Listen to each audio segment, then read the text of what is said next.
ನಮಸ್ಕಾರ. ಅತಿಯಾಗಿ ನಾವು ಕೇಳಂತಹ ಒಂದು ಪದ ಇಂಟರ್ಮಿಟೆಂಟ್ ಫಾಸ್ಟಿಂಗ್. ಇವಾಗ ಡಯಾಬಿಟಿಸ್ ಬಂದ ಕೂಡಲೇ ಯಾವ ಥರ ಆಹಾರ ಸ್ವೀಕರಿಸಬೇಕು ಅಂತಾದಾಗ ಕೆಲವರು ಹೇಳ್ತಾರೆ, ಇಲ್ಲ ಫಾಸ್ಟಿಂಗ್ ಅಂದರೆ ಉಪವಾಸ ಮಾಡೋದ್ರಿಂದ ಶುಗರ್ ಲೆವೆಲ್ಸ್ ಮೇಂಟೈನ್ ಮಾಡೋಕ್ಕೆ ಸಾಧ್ಯ ಇದೆ. ಇಂತಹ ಮಾತುಗಳನ್ನು ನಾವು ಕೇಳ್ತೇವೆ. ನಿಜವಾಗ್ಲೂ ಈ ಇಂಟರ್ಮಿಟೆಂಟ್ ಫಾಸ್ಟಿಂಗ್ ವರ್ಕ್ ಆಗುತ್ತಾ ಅಂತ ನನಗೆ ಯಾವಾಗಲೂ ಕ್ಲೈಂಟ್ಸ್ ಕೇಳ್ತಾರೆ. ಬಂದ ತಕ್ಷಣ ನಂಗೆ ಡಯಾಬಿಟೀಸ್ ಇದೆ, ನಾನು ಇಂಟರ್ಮಿಟೆಂಟ್ ಫಾಸ್ಟಿಂಗ್ ಮಾಡಿಬಿಡ್ಲಾ ಅಂತ ಕೇಳ್ತಾರೆ.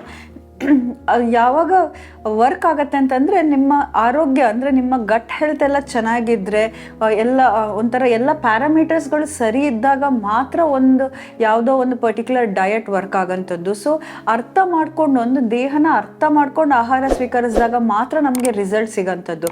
ಈಗ ಒಬ್ರಿಗೆ ಒಂದು ಸೂಟ್ ಆಯಿತು ಅಂತಂದರೆ ಅದು ಎಲ್ರಿಗೂ ಸೂಟ್ ಆಗುತ್ತೆ ಅಂತ ಹೇಳೋಕ್ಕಾಗಲ್ಲ. It is very individualistic. ನಾವು ಹೇಳೋದು ಅವರ ಜೀನ್ಸು, ಅವರ ಗಟ್ ಹೆಲ್ತ್ ಅಂದರೆ ಬ್ಯಾಕ್ಟೀರಿಯಾಗಳ ಸಂಖ್ಯೆ ಮೇಲೂ ನಿಮ್ಮ ಡಯಾಬಿಟೀಸ್ ಡಿಪೆಂಡೆಂಟ್ ಆಗಿರುತ್ತೆ. ಕೆಲವೊಂದ್ಸಲಿ ಬ್ಯಾಡ್ ಬ್ಯಾಕ್ಟೀರಿಯಾಗಳ ಸಂಖ್ಯೆ ಜಾಸ್ತಿ ಆದಾಗ ನೀವು ಯಾವುದೇ ಆಹಾರ ಸ್ವೀಕರಿಸಿದ್ರೂ ಶುಗರ್ ಲೆವೆಲ್ಸ್ ಜಾಸ್ತಿ ಆಗ್ತಾನೆ ಹೋಗುತ್ತೆ. ಸೊ ಈ ಕಾರಣದಿಂದಾಗಿ ಏನು ಅಂತಂದರೆ ತುಂಬ ಯಾವುದೇ ವಿಷಯಗಳಿಗೆ, ಯಾವುದೇ ಆಹಾರ ಪದಾರ್ಥಗಳಿರ್ಬೋದು ಅಥವಾ ಯಾವುದೇ ಥರದ ಡಯಟ್ಗಳಿರ್ಬೋದು, ಒಬ್ರಿಗೆ ಸೂಟ್ ಆಗಿರೋದು ಇನ್ನೊಬ್ರಿಗೆ ಸೂಟ್ ಆಗಬೇಕು ಅಂತ ಇಲ್ಲ.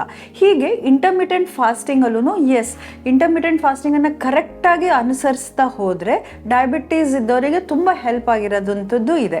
ಸೊ ಫಸ್ಟು ಇದು ಫಾಸ್ಟಿಂಗ್ ಮಾಡಬೇಕು ಅಂತ ಅಂದರೆ, ಉಪವಾಸ ಮಾಡಬೇಕು ಅಂತ ಅಂದರೆ ನಿಮ್ಮ ದೇಹದಲ್ಲಿ ಒಂದಿಷ್ಟು ವಿಷಯಗಳು ಸರಿ ಇರಬೇಕು. ಅಂದರೆ ನಿಮ್ಮ ಜೀರ್ಣ ಪ್ರಕ್ರಿಯೆಗಳು, ನಿಮ್ಮ ಮೋಷನ್ ಆಗೋಂಥದ್ದು, ಅದೆಲ್ಲ ತುಂಬ ಚೆನ್ನಾಗಿದ್ದರೆ ಮಾತ್ರನೇ ನಾವು ಉಪವಾಸ ಮಾಡೋಕ್ಕೆ ಓಕೆ ಅಂತ ಹೇಳೋಂಥದ್ದು. ಯಾಕೆಂದರೆ ಗಟ್ ಹೆಲ್ತ್ ಚೆನ್ನಾಗಿಲ್ಲ ಅಂತಂದರೆ, ಅಂದರೆ ಕೆಲವರಿಗೆ ತುಂಬ ಶುಗರ್ ಕ್ರೇವಿಂಗ್ಸ್ ಇರುತ್ತೆ ಅಥವಾ ಕಂಟ್ರೋಲ್ ಇಲ್ಲ. ಇವಾಗ ತುಂಬ ಹೊತ್ತು ಉಪವಾಸ ಮಾಡಿ ಆಹಾರ ಸ್ವೀಕರಿಸಿದಾಗ ಒಂಥರ ಓವರ್ ಆಗಿ ತಿನ್ನೋಂಥದ್ದು. ಸೊ ಅಂತಹ ಸಂದರ್ಭದಲ್ಲಿ ನಾವು ಇದು ಫಾಸ್ಟಿಂಗ್ ಒಳ್ಳೇದಲ್ಲ ಅಂತ ಹೇಳ್ತೀವಿ. ಯಾಕೆಂತಂದರೆ ನೀವು ಎಷ್ಟು ತಾಸು ಉಪವಾಸ ಇರ್ತೀರ, ಅದಾದಮೇಲೆ ಉಪವಾಸ ಇದ್ದಿದ್ದನ್ನಷ್ಟು ನೀವು ನೆಕ್ಸ್ಟ್ ಮೀಲಲ್ಲಿ ಫುಲ್ ಜಾಸ್ತಿ ತಿಂತೀರಾ, ಓವರ್ ಈಟಿಂಗ್ ಆಗತ್ತೆ ಅಂತ ಆದರೆ ಖಂಡಿತವಾಗ್ಲೂ ಅದರಿಂದ ನಮ್ಮ ದೇಹಕ್ಕೆ ಉಪಯೋಗ ಆಗಲ್ಲ.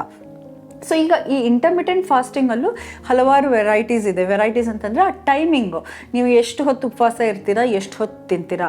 ಸೊ ನಾವು eating window and fasting window ಅಂತ ಕರಿತೀವಿ. ಇವಾಗ ಫಾಸ್ಟಿಂಗ್ ವಿಂಡೋ ಹೆಂಗೆ ಅಂತಂದರೆ 12 hours, 14 hours, 16, 18, 24 ಈ ಥರ ಒಂದು ದಿವಸನೂ ಫುಲ್ ಉಪವಾಸ ಮಾಡೋಂಥದ್ದು ಇದೆ. ಇದರಲ್ಲಿ ಹಲವಾರು ವೆರೈಟಿಗಳೂ ಇದೆ. ಕೆಲವರು ಹೆಂಗೆ ಅಂತಂದರೆ ಬರೀ ನೀರು ಮಾತ್ರ ಕುಡಿತಾ ಇರ್ತೀವಿ ಅಥವಾ ಹಣ್ಣು ತರಕಾರಿಗಳನ್ನು ಮಾತ್ರ ತಿಂತ ಉಪವಾಸ ಮಾಡೋಂಥದ್ದು, ಗ್ರೈನ್ ಇಲ್ಲದೆ ಮಾಡೋಂಥದ್ದು ಅಂತ ನಾವು ಹೇಳ್ತೀವಿ. ಅಂದರೆ ಈಗ ಅಕ್ಕಿ ಗೋಧಿನೆಲ್ಲ ಬಳಸದೇ ಇರೋದು, ಬರೀ ಹಣ್ಣು ತರಕಾರಿ ತಿಂದ್ಕೊಂಡಿರೋಂಥದ್ದು ಅಥವಾ ಕಾಳುಗಳನ್ನು ತಿಂದ್ಕೊಂಡಿರೋಂಥದ್ದು. ಇನ್ನು ಕೆಲವರು ಏನು ತಿನ್ನದೇ ಇರೋಂಥದ್ದು. ಸೊ ಯೂಶ್ವಲಿ ಫಾಸ್ಟಿಂಗ್ ಅಂತ ಅಂದರೆ ನಾವು 0 ಕ್ಯಾಲರೀಸ್, ಅಂದರೆ ಯಾವುದರಲ್ಲಿ ಕ್ಯಾಲರೀಸ್ ಇಲ್ವೋ ಅಂತಹ ಪದಾರ್ಥಗಳನ್ನು ಸ್ವೀಕರಿಸ್ಬೋದು ಅಂತ ಹೇಳ್ತೀವಿ. ಫಾರ್ ಎಕ್ಸಾಂಪಲ್ ಈಗ ಜೀರಿಗೆ ನೀರು, ನೀವು ಜೀರಿಗೆ ನೀರಲ್ಲಿ ಕ್ಯಾಲರೀಸ್ ಇರಲ್ಲ. ಹಾಗೆ ಕೊತ್ತಂಬರಿ ನೀರು ಇರ್ಬೋದು ಅಥವಾ ಗ್ರೀನ್ ಟೀ ಇರ್ಬೋದು. ಹೀಗಿರೋಂಥದ್ದು ಕೆಲವು ಪದಾರ್ಥಗಳನ್ನು, ಕ್ಯಾಲರೀಸ್ ಇಲ್ಲದೆ ಇರೋಂಥದ್ದನ್ನು ಈ ಪೀರಿಯಡಲ್ಲಿ ಅಂದರೆ ಫಾಸ್ಟಿಂಗ್, ಉಪವಾಸ ಟೈಮಲ್ಲಿ ಸ್ವೀಕರಿಸ್ಬೋದು ಅಂತ. ಇನ್ನು ಕೆಲವರು ಡ್ರೈ ಫಾಸ್ಟಿಂಗ್ ಮಾಡ್ತಾರೆ, ಏನು ಸ್ವೀಕರಿಸದೆ ಕೇವಲ ನೀರು ಕುಡ್ಕೊಂಡು ಸ್ವೀಕಾರ ಮಾಡ್ತಾರೆ. ಈ ಫಾಸ್ಟಿಂಗ್ ಮುರಿಯೋದು ತುಂಬ ಇಂಪಾರ್ಟೆಂಟ್. ಆ ಈಟಿಂಗ್ ವಿಂಡೋ ಇದೆಯಲ್ಲ, ಇವಾಗ ನೀವು 6 hours, 8 hours ಏನು ತಿಂತೀರಾ, ಆ ಸಂದರ್ಭದಲ್ಲಿ ಏನು ತಿಂತೀರಾ ಅದು ತುಂಬ ಇಂಪಾರ್ಟೆಂಟ್. ಈಗ ಫಾಸ್ಟಿಂಗ್ ಮಾಡಿದ್ರೆ ಒಳ್ಳೇದಾಗತ್ತೆ, ಎಸ್, ಅದು ಒಳ್ಳೇದಾಗಬೇಕು ಅಂತ ಆದರೆ ಈ ಈಟಿಂಗ್ ವಿಂಡೋದಲ್ಲಿ ಏನು ಸ್ವೀಕರಿಸ್ತೀರಾ ಅದು ತುಂಬ ಇಂಪಾರ್ಟೆಂಟ್ ಆಗಿರೋಂಥದ್ದು. ನೀವು ಬೆಳಿಗ್ಗೆನ ಅಥವಾ ನೀವು ಮಧ್ಯಾಹ್ನ ಫಾಸ್ಟ್ ಬ್ರೇಕ್ ಮಾಡೋದಂದರೆ ಉಪವಾಸ ಮುರಿಯೋದನ್ನು ಯಾವುದರಿಂದ ಮುರಿತೀರಾ ಅದು ತುಂಬ ಇಂಪಾರ್ಟೆಂಟ್ ಆಗುತ್ತೆ. ಇದ್ದಕ್ಕಿದ್ದಂಗೆ ಓಕೆ, ಈಗ ನನ್ನ ಊಟದ ಟೈಮು, ಈಗ ನಾನು ರಾತ್ರಿ ಲೇಟಾಗಿ ಊಟ ಮಾಡಿ ಬೆಳಿಗ್ಗೆ ತಿಂಡಿ ತಿನ್ನಲ್ಲ, ಮಧ್ಯಾಹ್ನ ಊಟ ಡೈರೆಕ್ಟ್ ಮಾಡೋದು ಅಂತ ಹೇಳಿ ಮಧ್ಯಾಹ್ನದ ಊಟ ಬ್ಯಾಲೆನ್ಸ್ಡ್ ಆಗಿಲ್ಲದೆ ಹೋದರೆ, ಜಾಸ್ತಿ ಕಾರ್ಬೋಹೈಡ್ರೇಟ್ಸನ್ನೆಲ್ಲ ತಿಂದಾಗ ಶುಗರ್ ಲೆವೆಲ್ಸ್ ತುಂಬ ಜಾಸ್ತಿ ಆಗುತ್ತೆ.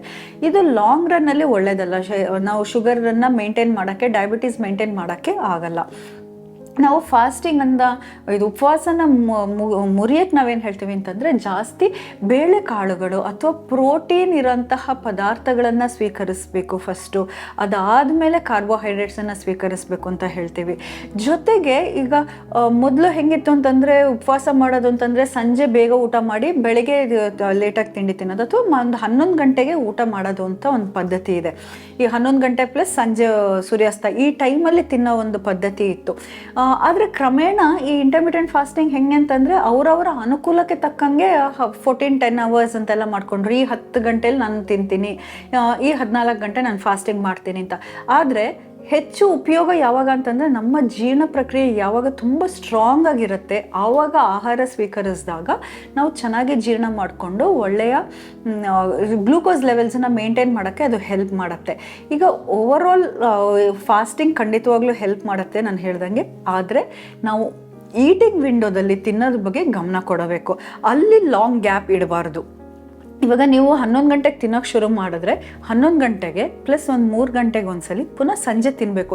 ಸೊ ದೇಹಕ್ಕೆ ಏನೆಲ್ಲ ಪೌಷ್ಟಿಕಾಂಶಗಳು ಬೇಕು ಅವುಗಳು ಆ 6 ಅವರ್ಸ್ ಅಥವಾ 8 ಅವರ್ಸ್ ವಿಂಡೋ ಅಂತ ಏನು ಹೇಳ್ತೀರಾ ಆ ವಿಂಡೋದಲ್ಲಿ ಎಲ್ಲನೂ ಇರಬೇಕು. ಒಳ್ಳೆಯ ಫ್ಯಾಟ್ಗಳು ಇರಬೇಕು, ಒಳ್ಳೆಯ ಪ್ರೋಟೀನ್ ಅಂಶಗಳಿರಬೇಕು, ಒಳ್ಳೆಯ ನಾರಿನಾಂಶ ಇರೋಂತಹ ಪದಾರ್ಥಗಳು, ಹಣ್ಣುಗಳು, ಬೇರೆ ಬೇರೆ ಬೀಜಗಳು, ಇವುಗಳೆಲ್ಲ ಅದರಲ್ಲಿ ಇದ್ದಾಗ ಮಾತ್ರ ಅದು ನ್ಯೂಟ್ರಿಷಸ್ ಆಗಿ ನಮ್ಮ ದೇಹಕ್ಕೆ ಆರೋಗ್ಯವಾಗಿ ಆ ದೇಹದ ಆರೋಗ್ಯವನ್ನು ಕಾಪಾಡ್ಕೊಳ್ಳೋಕೆ ಸಾಧ್ಯ. ಯೂಶ್ವಲಿ ಏನಾಗುತ್ತೆ ಅಂತಂದರೆ ಫಾಸ್ಟಿಂಗ್ ಮಾಡಿದಾಗ ಡೆಫಿಷಿಯನ್ಸಿಗಳನ್ನು ನಾವು ನೋಡ್ತೀವಿ. ಯಾಕೆಂತಂದರೆ ತುಂಬ ಜನ ಏನು ಮಾಡ್ತಾರೆ, ಓಕೆ ನಾನು ಬೆಳಗ್ಗೆ ತಿಂಡಿ ತಿಂತೀನಿ, ಸಂಜೆ ತಿಂಡಿ ತಿಂತೀನಿ, ಇನ್ನು ಏನು ತಿನ್ನೋದೇ ಇಲ್ಲ ಅಂತ.